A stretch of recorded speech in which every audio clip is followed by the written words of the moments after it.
We live in such a fast-paced world today, and many of us are eating on the go. We grab a handful of this or a bite of that on our way out the door, or we shovel down dinner to try to make it in time to a meeting or a school event. But taking time to really slow down and think about what you're eating could be one of the real keys to better health and even weight loss. Our guest today to talk about that is Kara Graver, a holistic health counselor who has a consulting business in Chester Springs called What's on Your Plate? Nutrition for Body and Soul. So Kara, thanks so much for being with us today. My pleasure. Do you find that a lot of your clients and a lot of people just don't take time to really think about what they're eating? It's true. They either don't take time to think about what they're eating, or they actually don't take time to eat. Okay, all right. Both important to do. You say one of the first steps is to really sort of check in with yourself and say, you know, am I really hungry or am I just eating out of habit? Yes. There's so many habits built up in us around eating, and one of the ways you can get around that is think about, am I thirsty? And have a drink, and that could give you enough time to really notice whether it's hunger or thirst, because often it is a drink of water that you need. Right, right. Sometimes I think people just eat because it's there, Yeah. it's available. Yeah, so. and it looks attractive, and who knows what else is going on in their lives. We eat for a lot of different things. What's underlying the habit can be a lot of different eating, things. Things like that, yeah.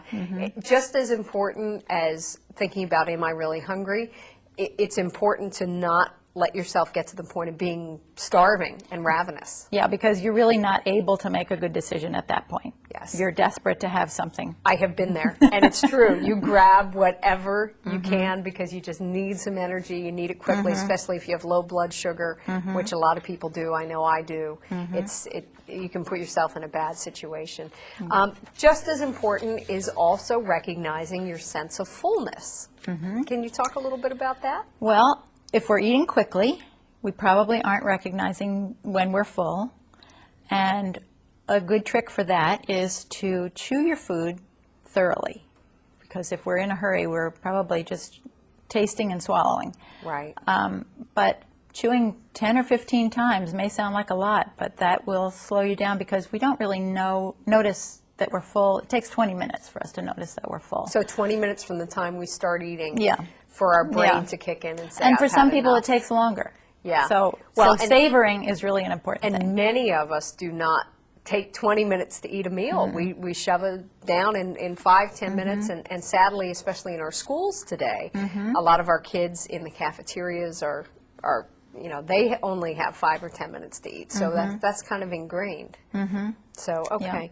Along the same lines, important to recognize a satisfaction factor. This is one that I can really relate to. Talking about the types of foods that are really going to satisfy you. Yeah. If you have a hunger for a certain thing, it's probably a good idea to just let yourself have some of that. Maybe watch your portion. But, you know, it's important not to deny yourself. Okay. Purity is not possible. Awareness is the goal. Right. Right. How about checking in with yourself to kind of say, what am I actually hungry for? Yeah, that's a good point. You might feel like you want something salty, or you might feel like you want something sweet, or you might feel like you want something cold and creamy. And you can easily think about a more healthy alternative that might give you those tastes and flavors. And there are probably good reasons for you wanting those flavors and those tastes. Right. How do you get in touch with your sense of what do I really want? Because I think another problem for a lot of people is, you know, you come home from a long day of work, you're tired, it's the end of the day, maybe you didn't take time to plan out meals, or maybe what you planned doesn't really appeal to you, and you just kind of say, I don't know what I want to eat, and so you just grab something fast, or you say it's easier to go through the drive-through. How do you really check in with yourself and say, what am I really hungry for? Well, that's a really good point, because when you're in that place where you're too hungry, again, as we mentioned, it's not a good time for figuring things like that out. So you might make yourself a list of the kinds of foods that you could just know are a healthier alternative, and you could have that in the meantime to satisfy yourself while you're, waiting to Right. well, while you're doing better at planning or something like Right. that. But planning, you alluded to that, planning is the key to have your meals planned to a certain extent so that you really can know what you're going to have and Right. look forward to that. And Right.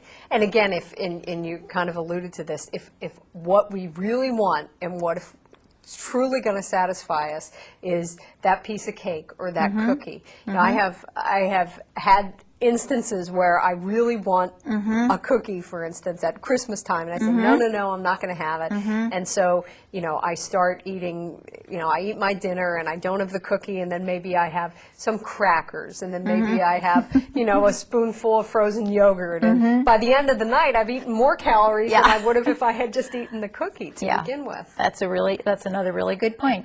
If you just allow yourself to have what it is that you're really wanting, chew it a lot and savor it, maybe even make a little bit of a ritual about having it, you know, light a candle while you're having that cookie, or do something mindful about your process. Right, right, okay. Emotional eating is certainly a factor for a lot of people. And sometimes it's hard to get to the bottom of that one, to recognize when you're doing that. Okay, all right. How about honoring your body? Well, that is a big one, because our bodies are what allow us to live. And really the reason that we eat is so that our body can stay alive. But eating has gotten confused with entertainment and all sorts of things. But I think starving yourself is definitely not what the body's wanting. Right. And overeating is not what the body's wanting. But, you know, sometimes it's hard, as we sort of talked about with the being satisfied, it's hard to know when you're full because we're so used to being over full. All of the supersized things. Portions. And if we're over full, we know we're full, but we pass that subtle point of knowing that we have had enough and can move on to the next activity, or just being grateful that we had that food or whatever. Right. And it's important to remember that we will get to eat again. It's true. And this is not the last It's supper. true. Yeah. Yeah. We're running out of time, Kara, so we only have a few seconds left, but it's also important to mention exercise.